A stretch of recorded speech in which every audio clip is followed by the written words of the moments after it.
Ok. Bonjour à tous et toutes, bienvenue. Je m'appelle Maximilien et je vous propose de patienter quelques minutes le temps que nos participants se connectent.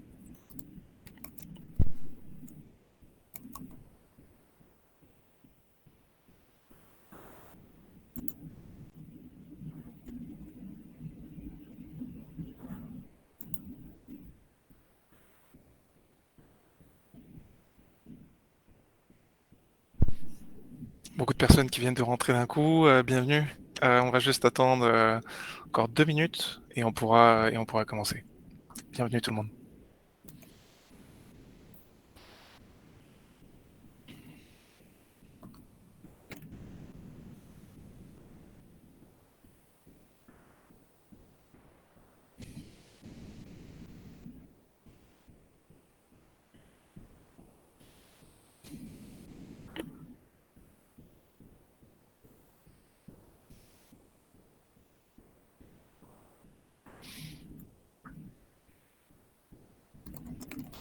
Beaucoup d'intérêt pour ce webinaire. On est vraiment ravis là, de pouvoir vous accueillir.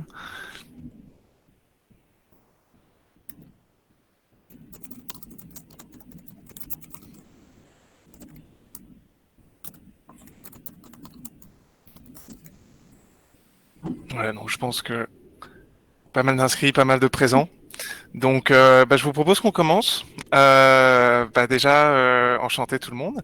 Je m'appelle Maximilien Martin. Je suis conseiller principal aux affaires, au crime, et je suis vraiment ravi de vous accueillir dans le cadre de ce webinaire. Avec nos partenaires du CRIBIC et d'Ivado. Donc, je tiens à saluer et à remercier Daniela Bernic, directrice principale en développement stratégique au CRIBIC, et je tiens aussi à remercier Stéphane Carpentier, conseiller au transfert technologique et à l'innovation à Ivado, de m'accompagner dans le cadre de ce webinaire. Donc, merci beaucoup d'être là.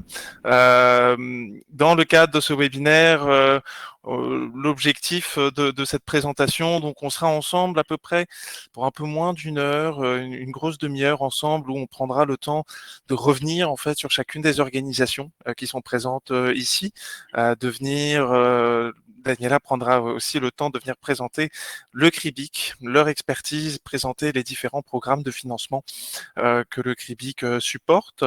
Ivado, avec Stéphane, viendra aussi présenter son organisation et les différentes initiatives qui sont en cours, et présenter aussi bien sûr le projet, le programme en fait de financement partenariat que le MEIE soutient, avec une prochaine date de dépôt au 15 avril.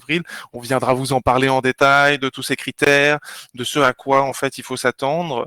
Et en fait, pour illustrer cela, nous aimerions vous raconter une histoire, mettre en avant un cas d'usage qui pourrait justement évoquer des idées. Et on conclura ensemble en fait par la mise en avant de prochaines étapes sur comment on transforme un projet, comment est-ce qu'on transforme cette idée en un projet concret. Euh, donc pour commencer, petite présentation de cette initiative que le crime met en place. Et encore une fois, je tiens vraiment à remercier tous nos partenaires RSRI, donc regroupement sectoriel de recherche industrielle, représenté aujourd'hui par Daniela du CRIBIC. Et je tiens vraiment aussi à remercier Stéphane qui représente Ivado de collaborer sur cette initiative-là. Aujourd'hui, en fait, à travers ce parcours, on souhaite vous donner les clés pour avoir confiance, pour construire un projet correctement, construire aussi et maximiser vos chances d'acceptation.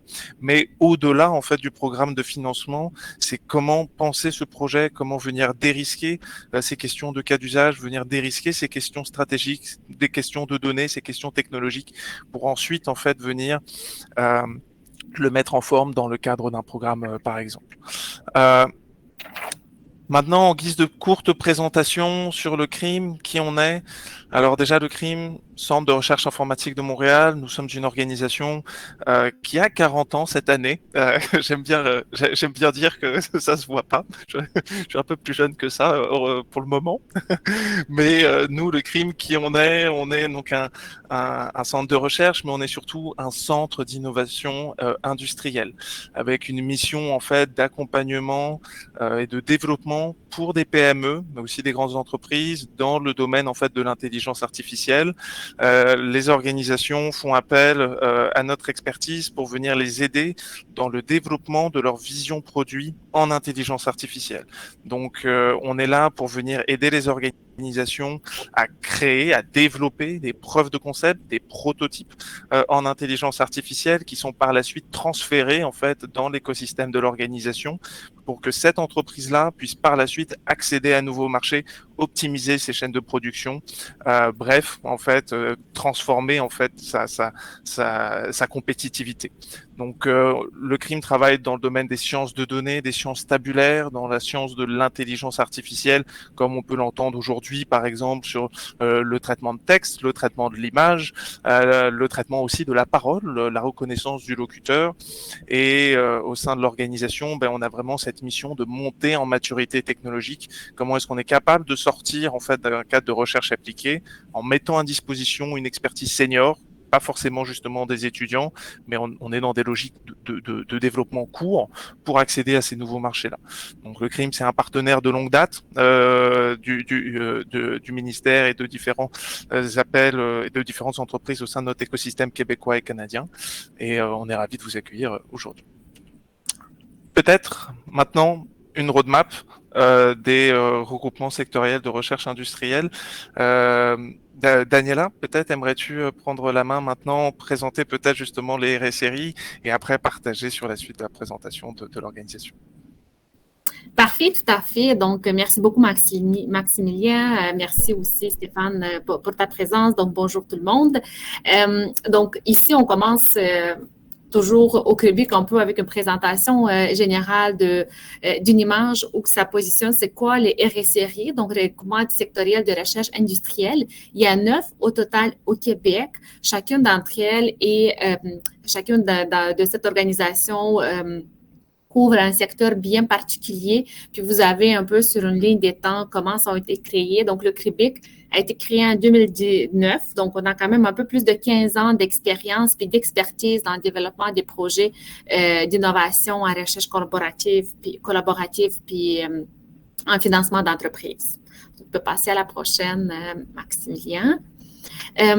Donc, plus spécifiquement, le CRIBIC, sa mission, c'est de promouvoir et soutenir la réalisation des projets industriels innovants dans diverses filières industrielles de la bioéconomie. Puis vous avez un peu ici, on a essayé de mettre un peu des images sur 3 secteurs principaux dont on peut couvrir des financements et accompagnement de projets, soit lui des bioproduits industriels, donc notamment ça couvre bioénergie, la chimie biosourcée, toutes des produits biosourcés. Ensuite, le deuxième, c'est le grand secteur bioalimentaire. Donc, ça couvre toute la chaîne bioalimentaire de la production jusqu'à la transformation des résidus. Puis, le troisième secteur, puis pas le moins important, c'est celui de l'environnement. Donc, tout ce qui touche la réduction du gaz à effet de serre, la biorémédiation, traitement des effluents d'eau, etc.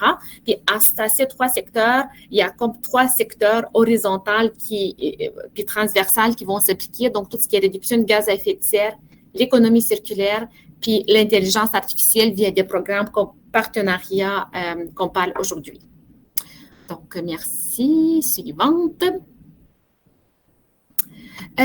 Donc, grosso modo, au CRIBIC, ce qu'il faut retenir, on offre 2 types de services. Il y a le financement à l'innovation d'un côté, puis le transfert de connaissances et d'émaillage. Donc, on fait des événements de transfert de connaissances de maillage, comme des activités de maillage, des ateliers, de la veille stratégique, notamment pour pouvoir accompagner les entreprises et les centres de recherche de développer des projets de recherche collaborative ou directs aux entreprises. Puis dans le financement de l'innovation, oui, on va lancer des appels à projets, on va financer via des appels à projets différentes initiatives, mais en même temps, on va essayer de vous guider un peu sur des besoins en recherche et développement. Par exemple, si vous êtes une entreprise, on va voir ça serait quoi les centres de recherche le plus pertinents qui pourraient travailler avec vous, puis vice-versa. Il y a des centres de recherche qu'on pourrait mettre en contact avec des entreprises qui vont chercher une expertise très, très spécifique. Également, on va faire un accompagnement personnalisé pour tout programme confondu. Par exemple, aujourd'hui, on parle de partenariat, mais cet accompagnement Hellocribix, ça se fait conjointement avec Ivado pour tout ce qui est volet intelligence artificielle via leur expertise dont Stéphane va vous parler un peu plus tard. Puis aussi, on essaie de vous aiguiller vers des sources de financement complémentaires. Donc, souvent, on va couvrir un certain taux de financement. Donc, on va dire, ça serait quoi les potentiels pour couvrir le maximum de financement public admissible. Donc, ça, c'est dans la limite de nos connaissances et de notre expertise, mais on essaie de le faire le plus possible. Donc, merci. Donc, pour résumer, tu peux passer, Max. Oui, c'est ça. Pour résumer un tout petit peu les objectifs de nos 2 grands volets de financement, vous allez à gauche pour la recherche collaborative. La recherche collaborative, ça veut dire quoi? Ça veut dire que toute la recherche se fait dans un cadre, d'un centre de recherche. Par contre, c'est pour les besoins des industriels. Donc, l'objectif, c'est vraiment de risquer l'innovation industrielle. On sait que la plupart de PME ou les très petites entreprises n'ont pas des départements de R&D assez développés puis mis en place. Donc, ce programme permet vraiment de dérisquer cette innovation. Ça aide aux entreprises de faciliter l'accès aux infrastructures de recherche publique aussi. Ça aide à maximiser les leviers financiers puis à assurer l'intégration des technologies dans les milieux preneurs parce qu'il y a plein de choses très intéressantes qui se font dans les centres de recherche. Puis, via ces programmes, on va essayer que ça se concrétise en entreprise. Puis, d'un autre côté, on a de plus en plus de financement direct aux entreprises. Vous allez la voir dans quelques secondes. L'objectif, c'est vraiment d'aider à la commercialisation, maximiser des leviers financiers, financer les étapes critiques pour traverser la fameuse vallée de la mort. Puis, ça va permettre d'assurer l'intégration des technologies dans différents milieux preneurs également. Donc, ici, juste pour la prochaine diapo, Maxime, vous avez comme une image, un peu un portrait de nos programmes de financement qu'on a eu pour 2024-2025.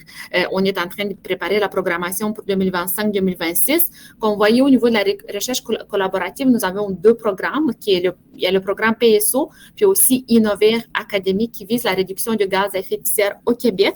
Puis de l'autre côté, vous avez tous les financements directs aux entreprises. Donc, on a des prêts non garantis ou certains programmes très particuliers. On était fiduciaire d'un programme en économie circulaire déployé par le ministère de l'Économie, de l'Innovation puis de l'Énergie. Aussi, on a un volet de Innover, donc réduction de GES, mais dédié aux entreprises. Puis, je ne vais pas rentrer dans le détail des autres programmes, bien sûr. Depuis déjà plus d'1 an, à peu près 1 an et demi, on travaille conjointement avec Ivado sur le déploiement du programme partenariat qui vise vraiment l'objectif général, c'est augmenter la compétence puis l'application de l'intelligence artificielle dans les entreprises québécoises tout en augmentant la productivité de ceux-ci. Donc, merci Maximilien, le prochain.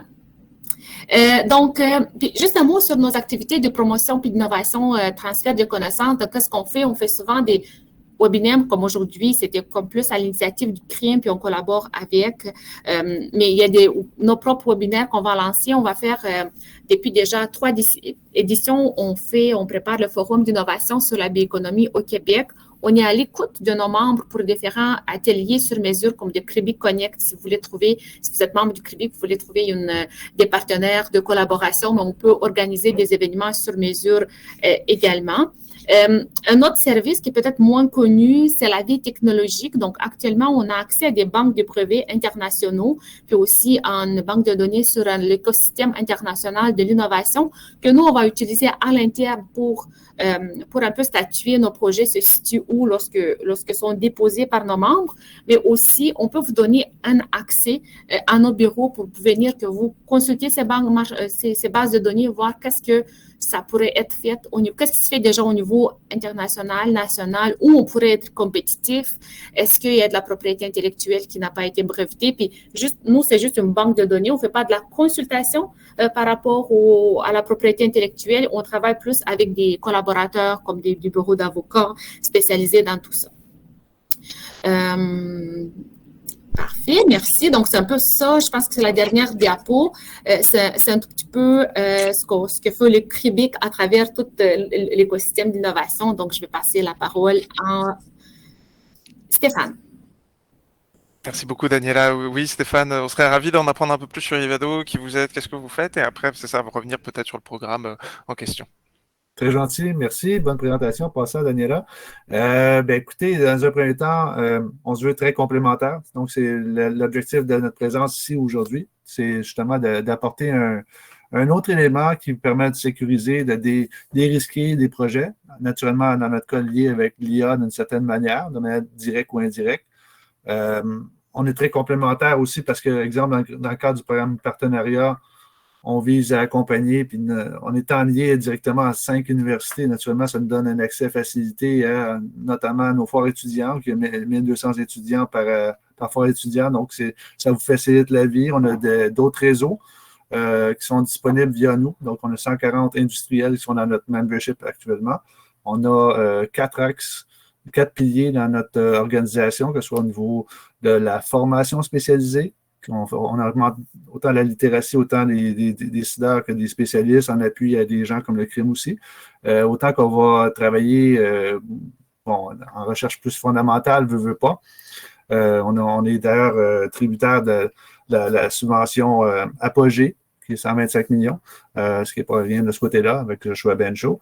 Et on est un consortium de recherche comme les RSRI, mais dans une vocation qui est très, très nichée au niveau de l'IA pour appuyer tout le monde. Donc, on ne va pas aller trop loin dans toutes les spécificités qu'on a, mais on va sauter directement dans les sujets d'aujourd'hui qui étaient 7 critères, 7 points incontournables qui sont rendus même incontournables dans le sens pur du mot, c'est-à-dire pas que si vous ne les considérez pas assez, ça peut être drôlement restrictif sur votre accès à une subvention comme partenariat.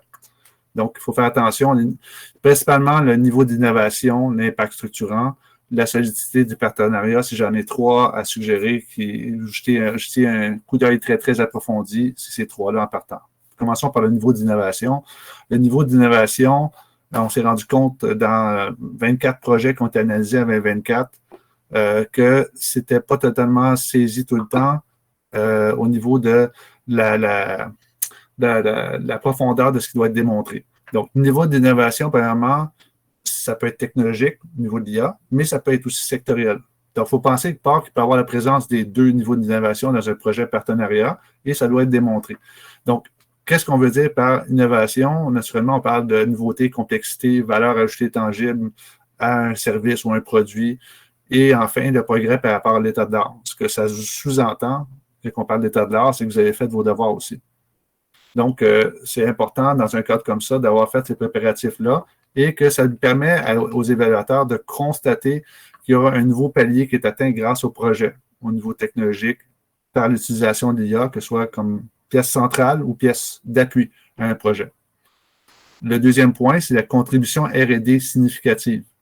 Donc, contribution R&D significative, c'est un point qui est de plus en plus regardé de près parce qu'on s'est rendu compte que beaucoup de projets était monté dans un cadre qui ressemble un peu à les subventions type InvestAI ou autre, où ce que tu peux avoir un spécialiste technologique et un milieu preneur qui répond à le milieu preneur qui demande aux spécialistes de faire une tâche. La relation client-fournisseur n'est pas admissible. Donc, qu'est-ce qui est admissible dans ce cadre-là? C'est de dépasser le cadre où une compagnie fait la prestation technologique dans un cadre de projet et l'autre ne fait que donner des conseils ou appuyer sur le bouton à la fin puis dire, c'est prêt pour utilisation. Il faut dépasser ça. Donc, ce que ça veut dire, c'est que la compagnie A, qui est une compagnie technologique, par exemple, fait des activités qui sont facilement identifiables au niveau de la R&D. Puis, qu'est-ce qui est identifiable au niveau de la R&D? C'est si vous regardez les crédits d'impôt RSDE, vous regardez les activités admissibles, vous allez voir que ces activités-là doivent comporter au moins 50% de votre projet. Ensuite, le milieu preneur doit en faire une certaine partie de ces activités-là. Même si c'est de l'innovation sectorielle, on doit être capable de constater qu'il y a des activités de R&D qui sont réalisées et non juste des retours d'expérience. Enfin, il faut être capable de voir que ça cause un impact du côté de l'entreprise, qu'il y a une transformation numérique qui est faite du milieu preneur aussi au bout de la ligne. Donc, c'est un peu tout ça, là, la question de la contribution R&D significative, c'est que ça incite à faire une transformation et que les gens participent. Sinon, c'est des milieux preneurs qui sont conseils. C'est excellent d'avoir un milieu preneur qui est conseil, ça fait partie d'un comité aviseur, etc. Mais en étant des conseillers, vous n'avez pas accès à ce moment-là, comme entreprise privée, à un remboursement de vos dépenses. Maintenant, troisième point, l'impact structurant. Donc, l'impact structurant, à prime abord, le programme a évolué énormément. Il faut nous souligner que présentement, on est dans un contexte post-COVID, un contexte économique instable un peu, pour les raisons que vous connaissez tous et toutes. Donc, qu'est-ce que ça veut dire? C'est qu'il faut avoir une vision qui est plus holistique, plus large de c'est quoi les impacts. L'impact, naturellement, doit être sur les entreprises, qui sont les demandeurs, les promotrices de votre projet. Oui, de manière quantifiée, de manière bien appuyée, etc. Mais on doit aller au-delà de ça. Il faut être capable de dire un peu comment le milieu preneur qui doit être présent au cœur de votre projet va en bénéficier. Si possible, d'avoir des milieux preneurs qui sont dans un comité aviseur ou même partie prenante dans votre projet activement.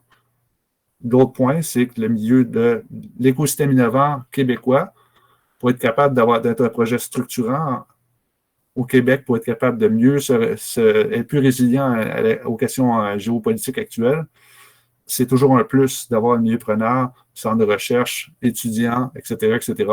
Ça vous donne accès à de la technologie, des connaissances, des brevets, un paquet de choses certaines qui vont vous aider à consolider votre projet, à compléter, pas juste le fait d'avoir des présences, mais c'est un milieu qui va compléter votre projet au niveau de la qualité et son impact sur la durabilité. D'ailleurs, le crime en est un, justement. C'est comme un bon exemple de ce côté-là. Donc, ensuite de ça, la gestion des incertitudes, des risques, des responsabilités. Pourquoi on parle de ces trois trucs-là dans un même point? C'est que la gestion de projet, ça, c'est quelque chose qui est bien maîtrisé par tous et toutes, j'en suis certain.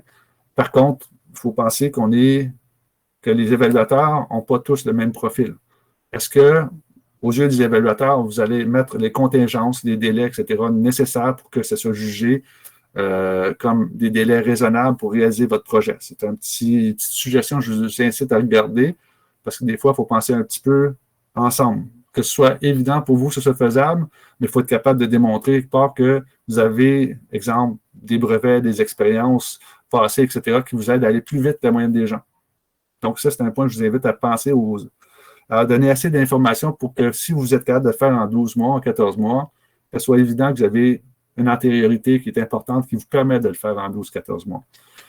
L'autre point qui est moins parlé souvent, moins maîtrisé, c'est la question responsabilité. Responsabilité, d'une part, au niveau de l'IA pour l'explicabilité, la transparence, mais aussi pour être capable d'être explicable. Ça, c'est des points tels que vous allez avoir, si vous n'avez pas l'expérience qu'il faut pour être capable de bien encadrer ces points-là, c'est des points quelque part que vous allez avoir de l'aide tant d'IVADO que des gens du crime de ce côté-là qui ont différents modules pour vous aider à maîtriser mieux cet aspect-là. Donc, l'accompagnement ne vous laisse pas tomber sur ce point-là. Cinquième point, c'est, j'en ai parlé un petit peu brièvement précédemment, c'est la question de la compréhension avancée de la pertinence commerciale et concurrentielle.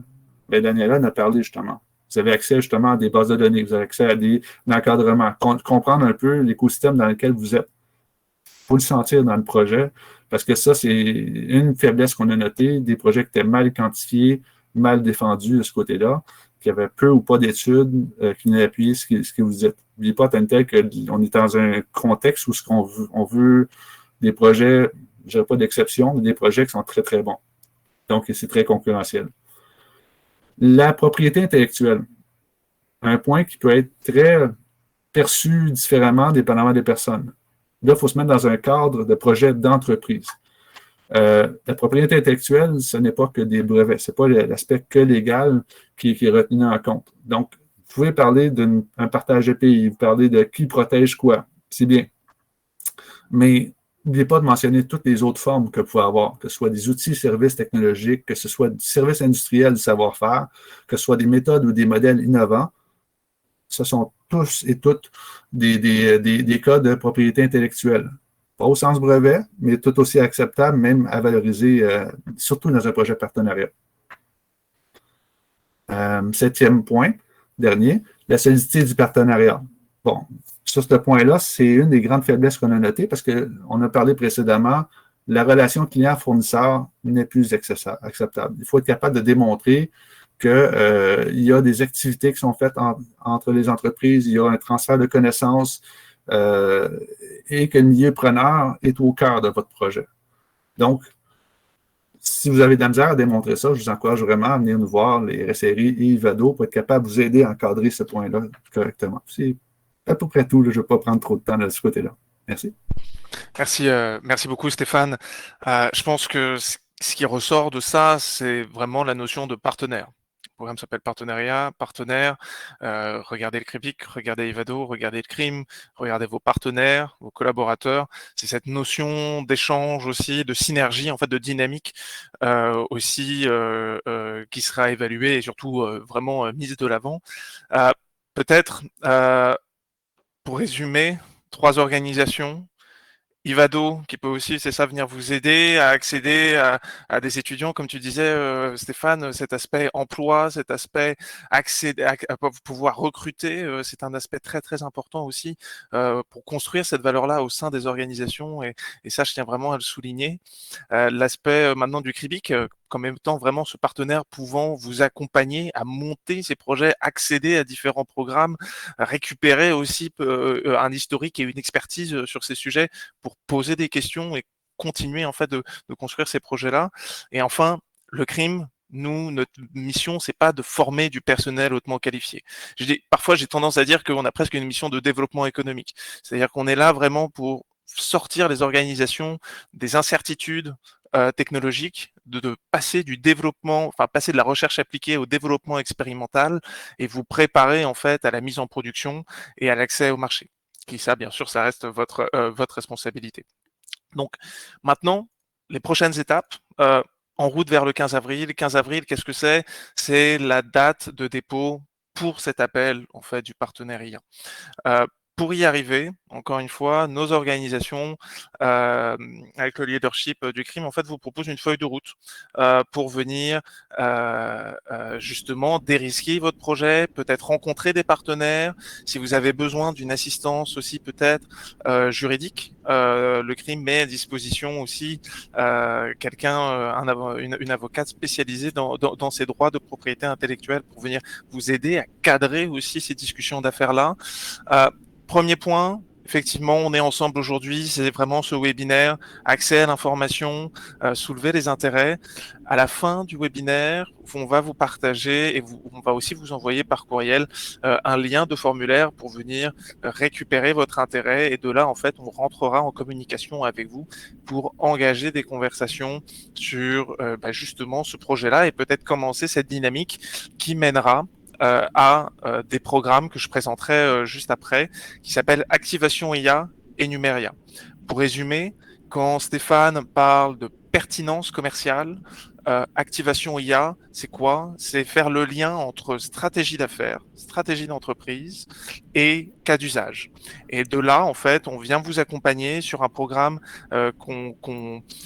sur lequel on travaille avec Technocompétences, qui est le CSMO, Comité sectoriel de main-d'œuvre dans le domaine des technologies numériques, mais aussi avec d'autres organisations comme Technologia et Assai pour venir vous aider à vous mentorer en fait et à aligner cette vision stratégie, impact, technologie et aussi opération dans le but de monter le projet. Si vous êtes sur des niveaux de maturité, quand je parle niveau de maturité plus d'affaires, votre cas d'usage est peut-être déjà, en tout cas votre problématique d'affaires est déjà construite, votre cas d'usage commence à se former.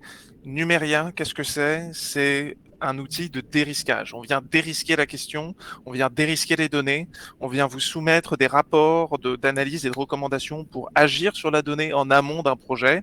Et aussi, on vient définir par la suite le cadre de description des travaux, de calendrier, de budget, de livrables, de prérequis, etc., qui viennent en fait construire ce projet-là. Ensuite, je dirais même en fait dans le même temps, en parallèle, parce que le 15 avril c'est quand même demain, venir commencer à parler de partenaires. Est-ce que vous avez déjà votre partenaire? Où est-ce que vous en êtes en fait dans ces relations? Est-ce que vous avez besoin d'un coup de main ou non? Est-ce que vous avez besoin de trouver aussi peut-être un partenaire, etc., etc., etc. Et donc de là en fait vient naître toujours cet accompagnement sur le partenaire, sur la convention et la partage de propriété intellectuelle. Et dans le même temps, en fait, on continue de vous aider à analyser les données pour par la suite, en fait, définir ce cadre de collaboration qui viendra, en fait, définir votre application qui sera soutenue auprès du RSRI, le CRIBIC, avec le partenariat d'Ivado au sein du programme partenariat. Si vous avez des questions, n'hésitez vraiment pas à les taper dans le chat, on les prendra à la fin, parce que je vois qu'il y a encore des gens qui sont ajoutés, et c'est en haut à gauche de votre écran. Donc, 2 dernières slides pour conclure. Comme je le disais, Numeria, c'est quoi? C'est vraiment cet outil pour venir dérisquer en fait, l'incertitude technologique de vos projets en venant commencer à définir aussi ce projet, à quoi est-ce qu'il va ressembler, le livrable, où est-ce qu'on va aller, les risques, quels sont-ils et comment est-ce qu'on fait pour les mitiger. Et bien sûr, Activation IA, encore une fois, ce programme où on vient aligner la stratégie, l'impact avec une réalité technique pour vous aider par la suite à définir ce projet-là. Et n'hésitez pas à m'écrire si vous voulez plus de détails, parce que là, je vois le temps qui tourne. N'hésitez pas à m'écrire, on peut prendre un temps ensemble, 30 minutes, pour que je puisse vous expliquer aussi la structure de financement de ces programmes, à savoir que le CRIM et ses partenaires aussi co-investissent beaucoup, presque 80% dans le cadre d'Activation IA et presque 30% dans le programme Numeria. Donc n'hésitez pas à m'écrire si vous avez plus de questions, ou sinon posez-les dans le chat et je me ferai un plaisir d'y répondre. Donc, il est 11h31, on est à l'heure.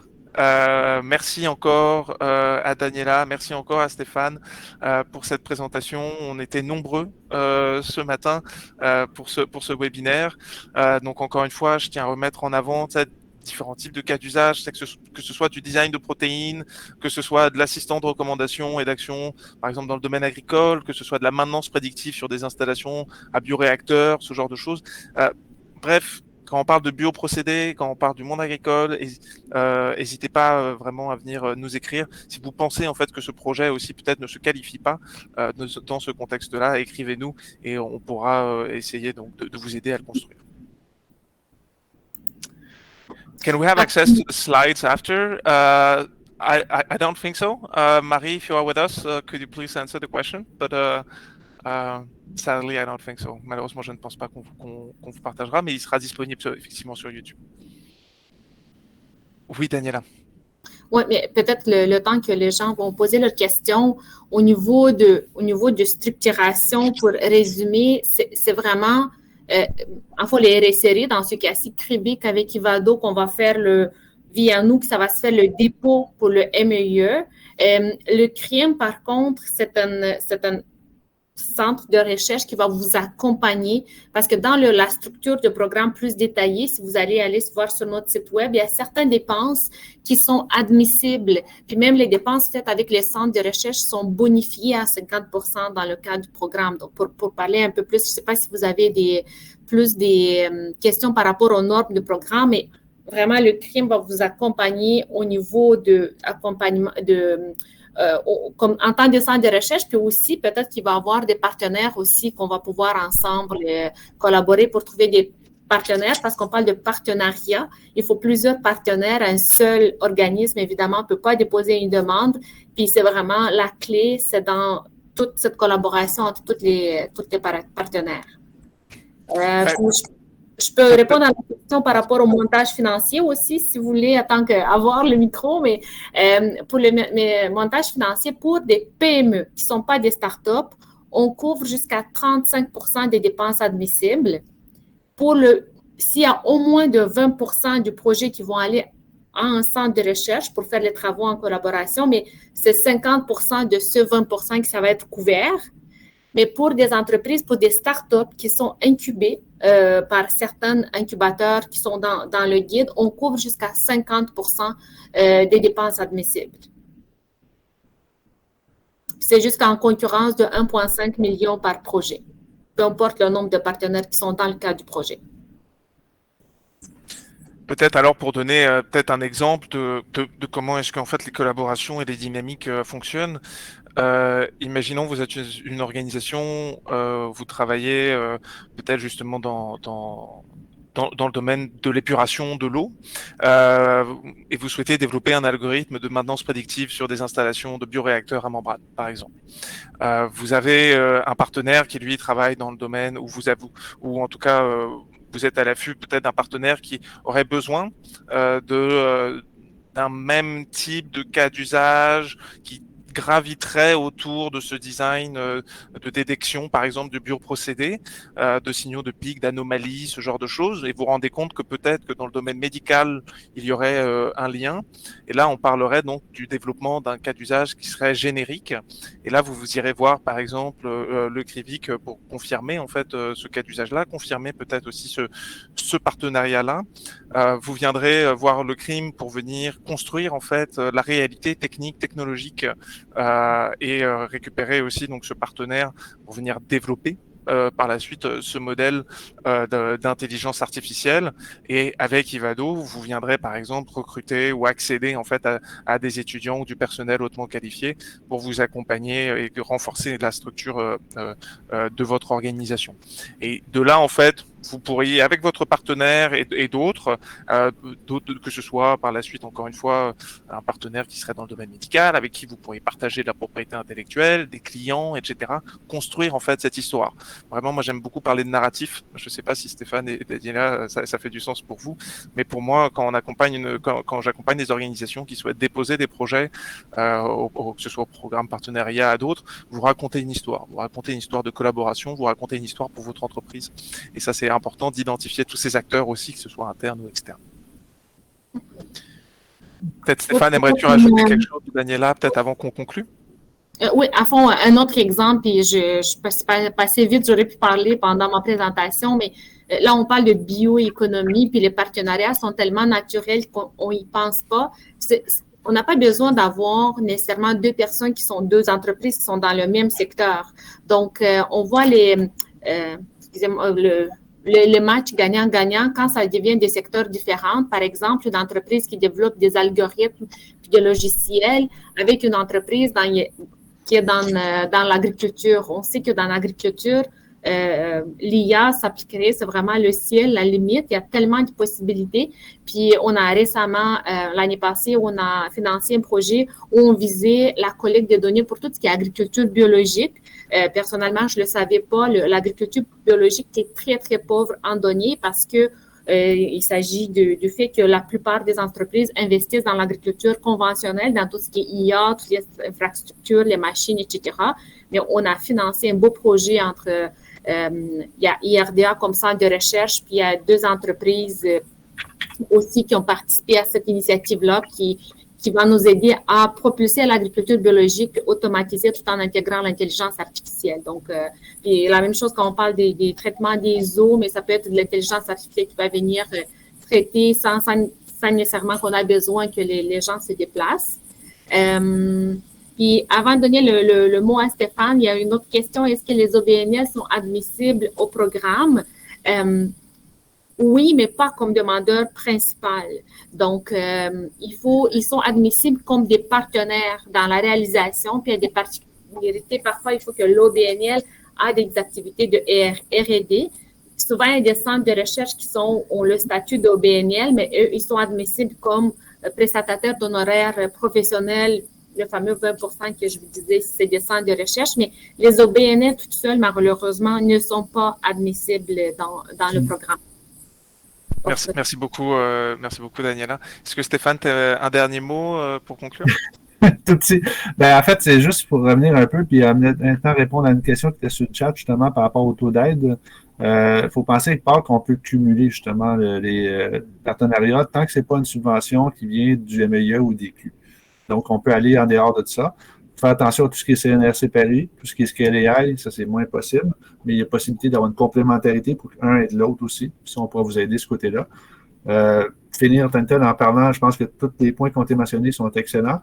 Peut-être préciser que Ivado, bien sûr, on a un lien naturel avec les étudiants, mais dans un esprit, que ce soit Ivado, le RSRI, le CRIBIC présentement, le CRIM, etc., on a tous et toutes des réseaux d'entreprises privées, des réseaux de spécialistes qui peuvent venir compléter vos équipes. Donc, c'est tout cet aspect-là, tant que tel, je pense qu'on peut vous alléger beaucoup la tâche, parce qu'il y a certains qu'à prime abord, quand on regarde un projet où on doit amener plusieurs parties prenantes, c'est plus ou moins complexe. Pensez que les milieux preneurs, on a beaucoup juste dans notre écosystème, Ivado en partant. Donc, ça pourrait aider aussi autant que du côté du Québec ou du crime. Stéphane, merci. Écoutez, je vous remercie. En conclusion, donc on arrive au terme de cette rencontre. Nous espérons vous avoir offert des informations intéressantes et précieuses pour votre projet en IA. Pour celles et ceux qui souhaitent saisir cette opportunité, là je fais référence à Louis. Vous pouvez scanner le code QR en fait qui est présent pour venir en fait soulever votre intérêt justement, et on prendra contact avec vous et en collaboration avec nos partenaires, on pourra justement peut-être vous aider à trouver ce partenaire-là. Donc c'est ça, et aussi pour d'autres personnes qui souhaiteraient mûrir ces idées, on pourrait peut-être plus sur le long terme, pas forcément en dehors du cadre du 15 avril. Je vous invite quand même à répondre à ce formulaire-là, et on pourra voir aussi dans le temps comment est-ce qu'on pourrait vous accompagner. Donc merci. Mon nom est Maximilien, conseiller principal aux affaires ici au CRIM. J'étais accompagné de Daniela Berny, directrice principale et développement stratégique pour le CRIBIC, ainsi que de Stéphane Carpentier, conseiller au transfert technologique et à l'innovation. Je vous remercie et je vous souhaite une très belle journée. Merci. À bientôt. À bientôt.